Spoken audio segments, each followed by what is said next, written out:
get into some shite.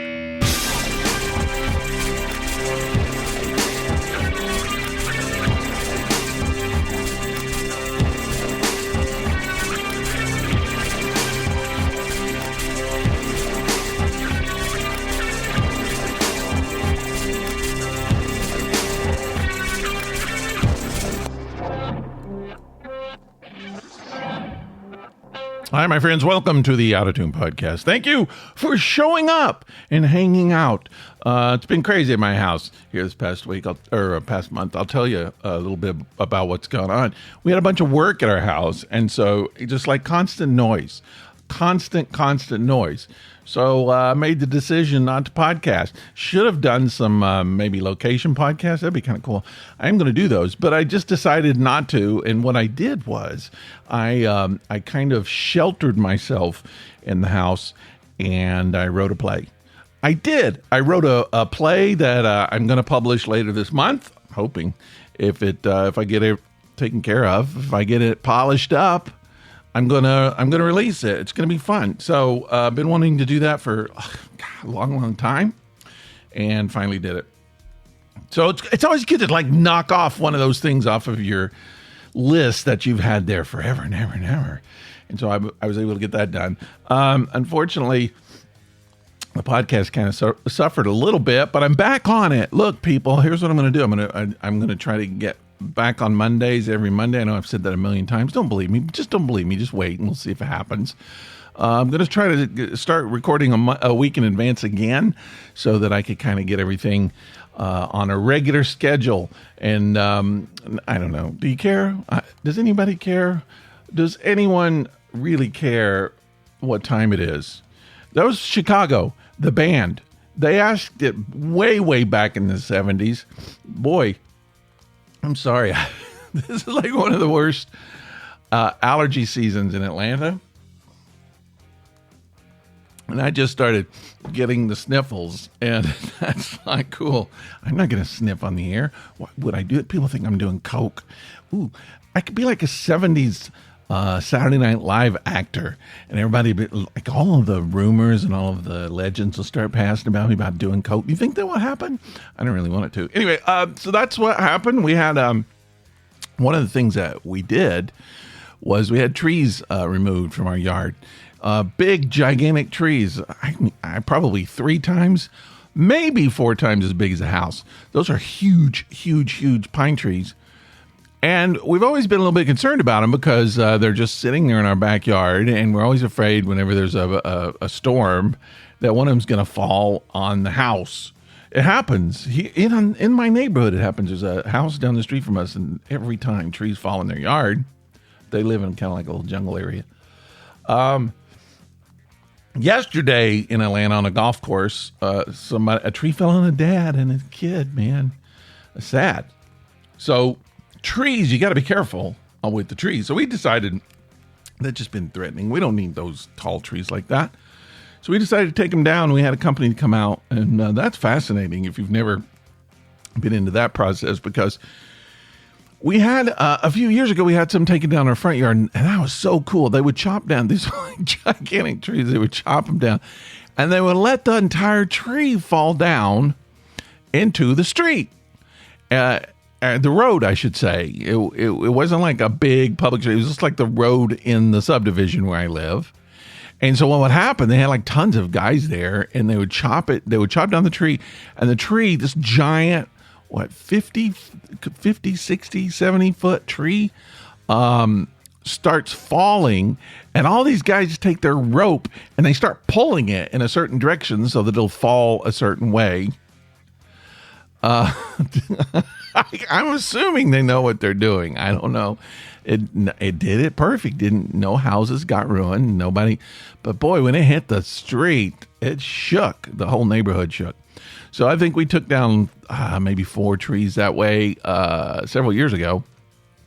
We took down 6 last week or a week before, somewhere like that. And man, they had to do it differently because in the backyard we're really close to a lot of people, so they had to do it in chunks. So they'd take little pieces, they'd climb the tree and they would cut it and just keep going down the tree until everything's down. But they would let big, 15-foot logs fall down, and the whole neighborhood would shake. It's fascinating. I like to see it. I'm not an outdoorsman. I'm not a lumberjack, but there's something about that. Every time I see it, I'm just like, I want to go work for you. Can I do it? No, I can't do that kind of stuff. I do podcasts. I draw things. I paint things. I glue things. That's what I do. I can't go outside and chop trees. There's something, I don't know, I think it's a primal thing for dudes. This is like being around wood and the smell and being a carpenter. I build houses. I used to do that when I was a kid. So, yeah, it's there's a draw to it. It was fun getting to see it, and I'm just really envious of people like that, right? But that's how boring my life is, sitting and watching trees fall. How are you doing? Are you feeling good? Are you okay? We do have, I don't talk about it a whole lot anymore. I used to talk about it a lot, but we do have a listener line. Do you want me to tell you what it is, just in case you want to listen to the line? Or see, here's what the listener line is. You call the listener line, say what you want to say about anything, this show, anything. I don't care. It's 678-348-0008. You can call that, say you say your piece, as my grandfather used to say. And, it will be recorded, and I'll put it on the show. And then people can hear your piece, all right? That's the listener line. It's available to you if you want it. So I got that covered. We are on the internet. I'm on Facebook still. All right. I'm, it's hard to get off Facebook. It's very valuable when you're trying to run a business. You're trying to communicate with people. So I'm still there. I'm on Blue Sky. What else am I on? And Instagram. Yeah, and that's it, I believe. Maybe I'm still on Threads. I think I might be. The podcast is still on Threads. So there's ways to catch me. Also, rick@outatune.com. You could just say, dude, what's up with you? That's fine. I don't care. Today's show, laid back. Today's show brought to you by the letter B. I don't know why I said that because it's not true. The letter B did not pay for anything to be a part of the show. I've been watching, speaking of B, I'm going to talk about A. I've been watching The Americas. Have you seen this? I really enjoy it. So I saw the previews for it, the commercials for it. Tom Hanks doing the narration. It's basically, if you watch those documentaries with Richard Attenborough, I think is who does it, if I'm not mistaken. Is that right? It's the same thing. It's just animals doing animal things and a narrator talking about it. And then you get to watch it. It's the same kind of stuff. I watched it on like Disney movies when I was a kid. Did your parents? Are you that old? My mom used to take us to watch animals doing things, just being animals out in the wilderness. When you're a kid, that's awesome. I will say, when you're an adult, it's pretty awesome too. So my wife and I have been enjoying it. Tom Hanks is great. It's perfect for him. I think maybe if that's all he did for the rest of his life, it'd be great. He fits perfectly with it.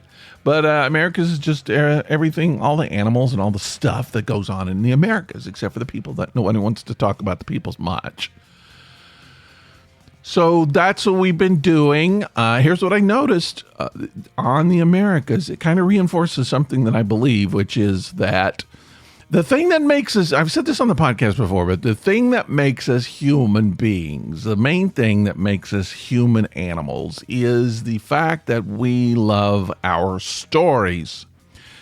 I do believe that's what makes us a human, is the fact that we create stories. I'm assuming we're the only animals that do that. I don't know. I'm going to assume it, though. That's the story I choose. But even if there's no story there, we will create a story. And it's part of the underlying idea of my own spiritual thought, my own spiritual... I don't have a spiritual thing, but the way I look at spirituality, I believe, is that we, on a real level, there's no story. We're just here. We're just doing what life has us to do. We can't control most of it, and it's debatable if we can control any of it. But we create a story for ourselves in our, these people right here are my family. because they all came out of the same vagina, and therefore we're connected, and we're all siblings. We're all connected. We have the same blood. And most of the time that's not totally true. But we create that story, and in order to reinforce the story, we'll create names for the people. And you see this if you just if you have a pig and he's on the farm, and most farmers will tell you that you don't name the pig, you just they're just pig on the farm. And then when you're ready to have bacon, I'm sorry to tell you, but it doesn't end well for the pig. So the moment you name the pig, the moment you call the pig Babe or whatever you're going to call it, you have a story that you've attached to the pig, and it's harder to do. And I'm not saying that you should be eating pigs. I'm not. Well, that's your choice. I don't, but if you do, okay, that's your choice. But when you make the story for the pig, you change reality to an extent, and you make it more of a human dream. And so that's what we do, and we do that with everything. Our own lives, we've created these stories for. I've talked about this on the podcast. You're probably sick of hearing it. But that's what makes us human. And when you watch a show like The Americas, just from episode 1, I don't even think they were in it 3 or 4 minutes when they start creating a story for an animal. And the animal's just doing what an animal does. I don't think the animal's even conscious of a story. But immediately the narrator starts creating enemies and a goal for the protagonist. And then is he going to be able to do it? Is she going to be able to do it? Going to meet their goal? I don't know. That the bad animal's going to try to stop him. So that starts immediately. That little story starts, and then it makes it interesting. And suddenly, and the next thing you know, we're giving the animals names. Cole, Charlie, come on, let's go. So just be conscious of it. I mean, here's a good experiment, and you could do it with goldfish. Obviously, you get the goldfish, that doesn't have a name, but the moment you name it Tina and you put it in an aquarium, then Tina's got a story. But try it with a potato. Get a potato and give it a name and create a backstory for it. And notice that when you need to fix it, when you need to prepare it, when you got to do something with it, or it dies, or you drop it, or whatever, see if you don't feel something extra there. It's because of the story that you've created for it. Okay, that's Americas. That's all I want to say about Americas. Speaking of story, I will let you know, with my play, I did create a play, as I said, 1-act play. This play takes place in Tennessee, and so I've been thinking and writing in Tennessee accent. So it's been in my head. Tennessee accent's been going in my head. When I read it out loud, I read it with Tennessee accent. So I'm only telling you that as sort of an apology. If you hear it on the show, that's what's probably going on, that you will just be aware of, okay? There is a... I just want to let you know, creating a story. So my story, my play, is about, basically it's about religious abuse, okay? And it's a 1-act play, so it doesn't, it's one incident, it doesn't go deep into it, but it addresses it. And that's what I decided to do. That's my story. I feel like it's an interesting story. I feel like it's something that needs to be said.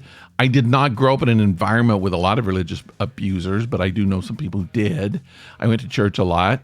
Not as much as some people, but I don't think I saw it for whatever reason. I think I had a pretty good church, or maybe I was just a naive or something, but I didn't see it as much as some people I know.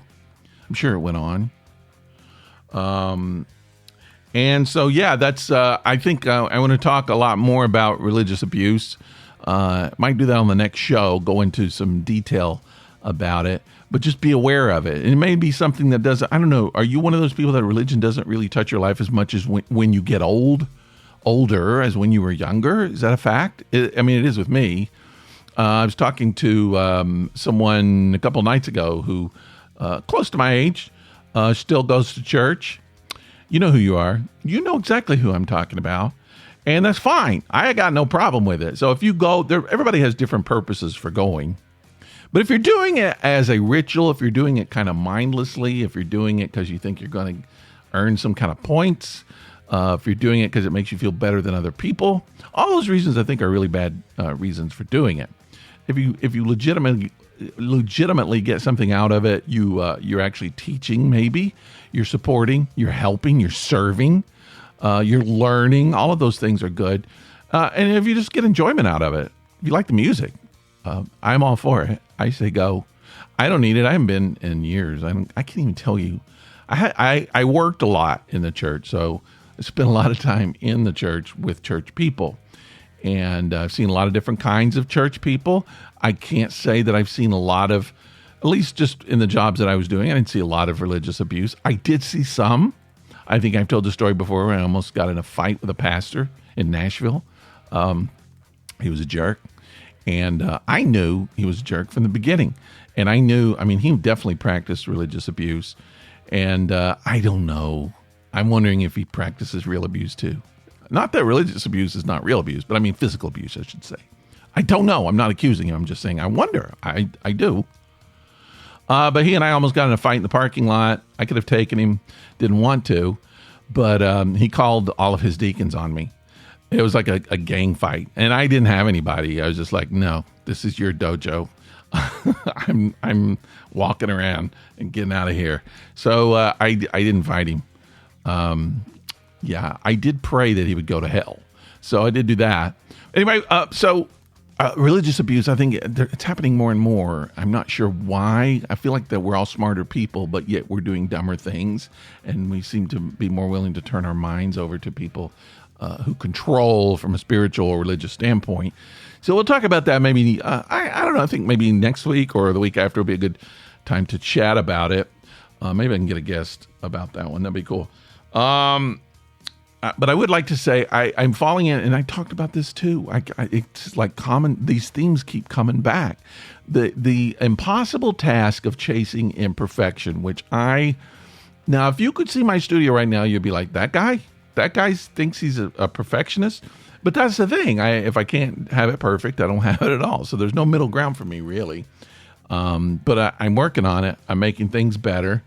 But I get into this, there's this like little tornado of when I'm dealing with creative things, whether I'm doing a podcast or I'm making a painting or writing a play, I start feeling like it needs to be perfect. It's got to have everything in it. It's got to have, it's just got to be something that's better than anything that's available anywhere.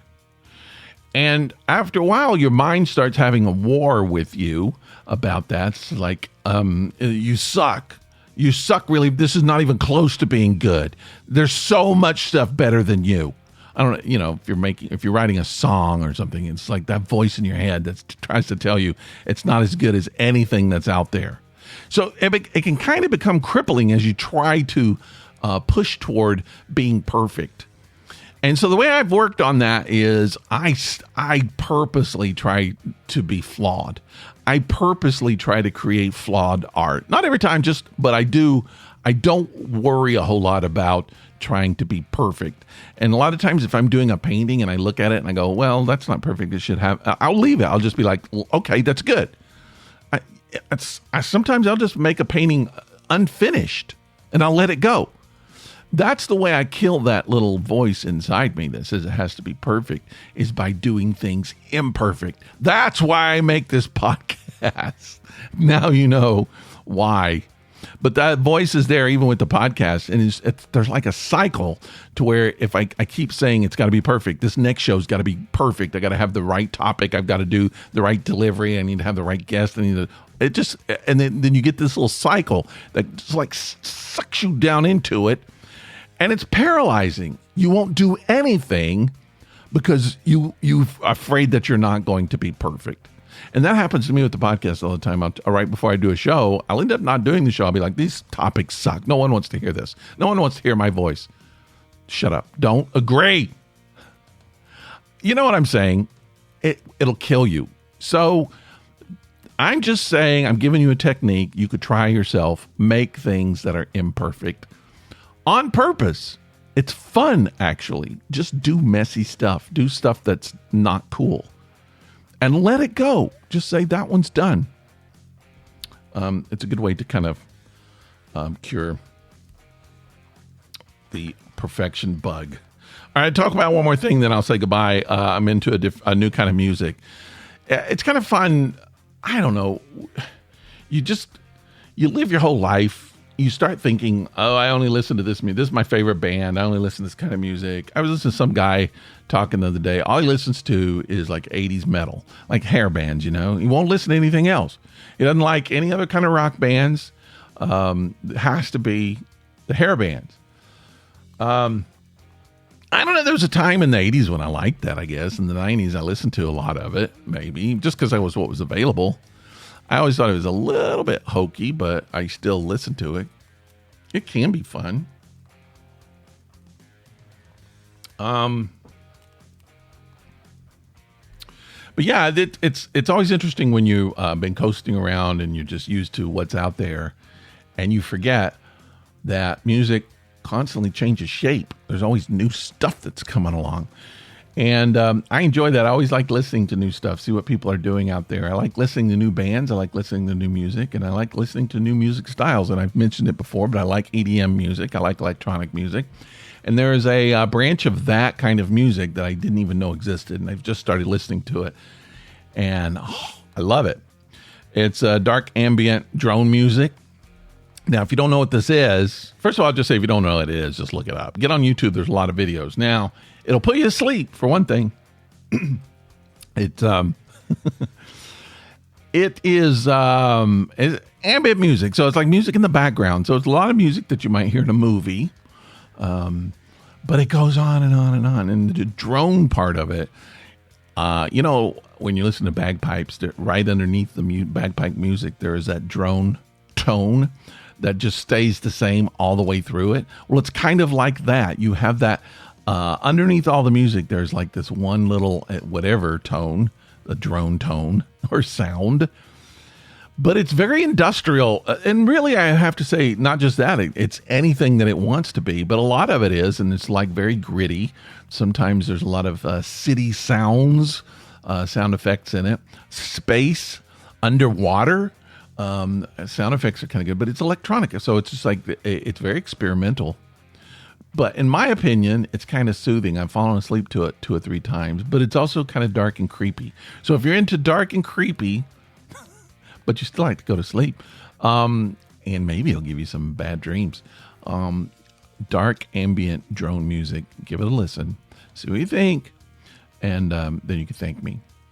I don't know, maybe you'll think it's boring. I don't know. Speaking of sleeping, I do want to say I've got a new recurring dream.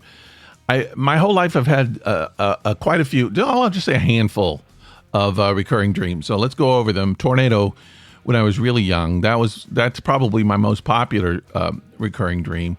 It's backed off a little bit as I've got older, but it still happens every once in a while. One of my friends who's into dream interpretation told me that it stands for not having control.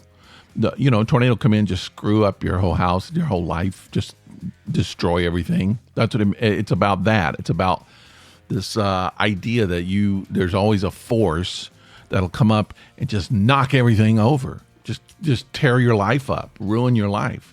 So that's a good possibility, and I think that might be true. So, but that was number one. And then as I've gotten older, 2 new ones that have started showing up. And I don't know why, but a lion starts showing up in my dreams. I encounter lions a lot. And gunplay. There's a lot of guns in my dreams now. Shooting people shooting me, trying to shoot me. I end up wandering. I'm like sometimes I'll be in New York walking around enjoying it, and then I just look and I'm like, where am I? And then I realize I've wandered into this alleyway, and it's like right in the middle of gang activity. And then there's somebody's trying to start some crap with me, and and it's just like scary, and I'm trying to hide. Those things are kind of like my new thing. Now I have a brand new one. You're going to laugh. I shouldn't even be saying it, but I'm going to say it because here's the thing. I want people to know what you can expect in life, and I'm in my early 60s. And so I'm sharing this with you. This is what you can expect, or maybe it's something you remember. But I'm just going to say, plan on this, maybe. So this is a recurring dream. It happens so much, way too much now, is in my dreams, there's a young 20-something woman who wants to have sex with me. And I'm anxious about it. I'm like, oh, no, I can't do that. First of all, I don't want to disappoint this young girl. I don't want to set her up for permanent disappointment for the rest of her life. I don't want the pressure of having to do that. And honestly, I just don't have the energy to do that with a young 20-something-year-old girl. And so much of my dreams now is like trying to fight off these young women who want to have sex with me. What kind of dream? Is that perverted? I don't know what that is. And it's not a secret. I told my wife about it. We talked about it. She laughed. I think she did. She may have maybe I'll get papers in a few days. I don't know. But it's nothing happens. I don't fool around. That's the whole point. I should. Why not? It's my dream. Can't get in trouble. I'm just not in the mood. These young girls, I have to be like, no, let's not go there. Please, can we watch The Americas with Tom Hanks? He's really good. I think you'll like it. All right, I don't know. I need therapy. Okay. Hey, I'll see you next week. Bye.